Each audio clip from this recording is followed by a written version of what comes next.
our growth has come with, consensus, taking everybody together, which is obviously more difficult. I mean, to work as a CEO is so much easier than work as an elected representative.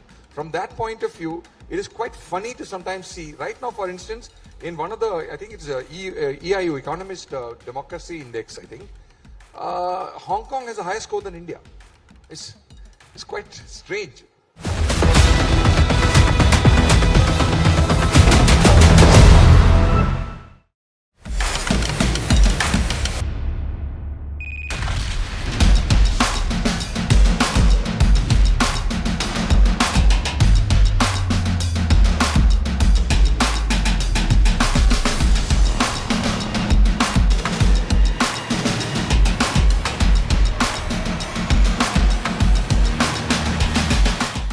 I mean, for whatever it's worth, the gods didn't give us too much hydrocarbons, but they did give us lots of sunshine.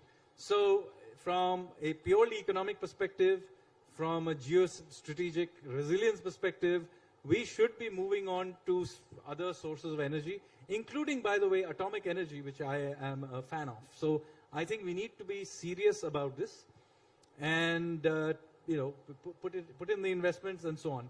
But I think this is not the only area. I mean, let's take, for example, how global narratives are built. I think we need to be serious about things like, for example, there are all these global perception indices that are there. And we tend to always come out looking really bad in them. And our usual approach is to complain about them. And in fact, even I have published just a few days ago a working paper on how completely ludicrous some of these opinion-based perception indices on happiness and democracy and freedom are. Basically, their opinion are not even half a dozen people. And their methodologies are utterly ludicrous.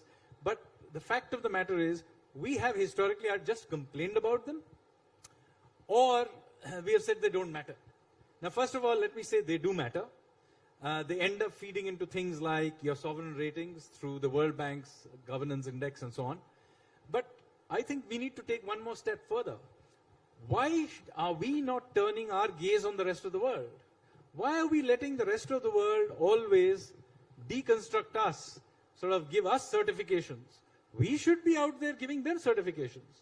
And in this context, let me say, Times Group is actually, if I'm not mistaken, a bigger media house than The Economist magazine, or at least a comparable size. Yes. If EIU can do a global index, why shouldn't the Times Group be doing its own global democracy, happiness, whatever else index, and let us go and, judge the rest of the world. Let's have that confidence. We will.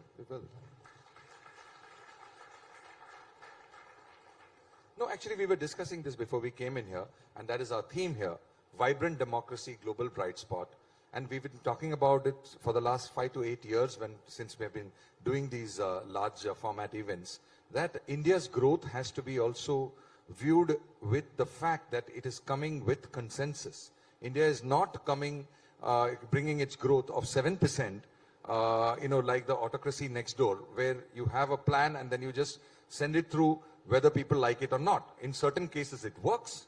Like Deng Xiaoping's policies worked in the 90s and afterwards. And right now, we don't know how it is working with their COVID policy. I mean, we don't know what they are currently doing. So our growth has come with, consensus, taking everybody together, which is obviously more difficult. I mean, to work as a CEO is so much easier than work as an elected representative.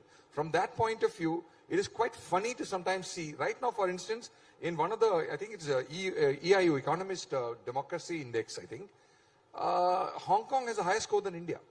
It's quite strange. No, I think this is where we need to challenge these narratives. You have these indices that, by the way, I'm not the first person or only person who has challenged them. We have been doing it for years. You had recently an Australia-based professor, Dr. Salvatore Barbones, who had also made, some questions about the sanctity of many of these indices.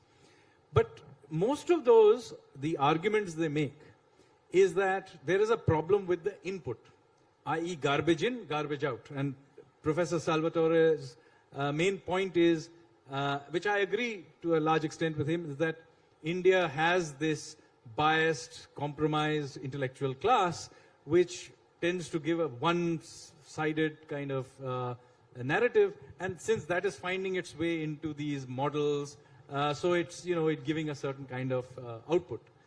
Now that is true, but it's only part of the story, because he is still accepting that these methodologies and that these think tanks are broadly, unbiased. I'm sorry, there are some very serious problems with some of the questions they ask, the way they go about it. In fact, some of it is utterly laughable. You can read about it in my recent working paper, and even I wrote about it in your newspaper in yesterday's op-ed as well. And I'll give you some examples of how completely ludicrous some of it is. So there is something, one of the indices that VDEM has, for example, is on direct democracy. Okay, this is an index in which we score 0. Why? Because you see the VDEM index, that direct democracy index, is a scoring of democracy based on direct referendums. Now I understand that this may be possible in a small European country like Switzerland, right? But how do you expect India to be doing direct referendums? It's not even a meaningful concept. Maybe you can do it in a panchayat or something like that. And by the way, if that is what it is about, then yes, some sort of direct referendums do happen at the very local level perhaps. But to do it in a nationwide scale is simply not possible. So it's a ridiculous index in which we score 0. But by the way, that same index provides a score above 0 to Afghanistan, Cuba, and countries like that. And I think that's completely crazy. So I think there is a case of relooking at this. Moreover, there is also the questions that are not asked. So there are all these democracy indices.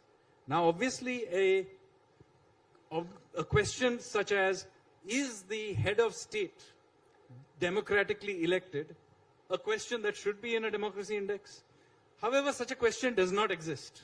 Why? Because it would be very inconvenient to all those Northern European constitutional monarchies.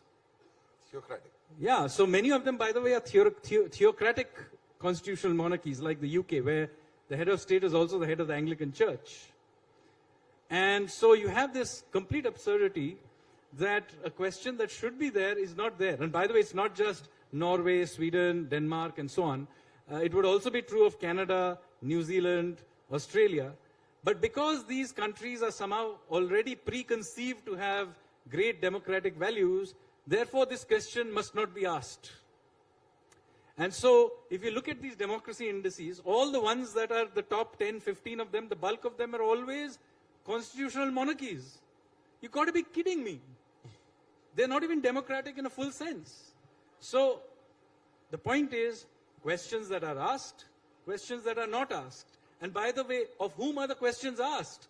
There also it's quite absurd.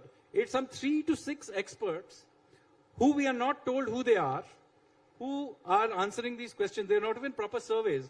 EIU is the only one who at least pretends to say that, okay, we do a survey of some sort. But when we dug in, we found that that survey that they do, World Values Survey, that's supposed to be an input, they haven't done this survey for India since 2012. So just think about this. Since 2012, the survey for India has not been done. So then they're talking about transparency. I think we should do, maybe Times now should, the first index they should do is rating these indices according to their transparency.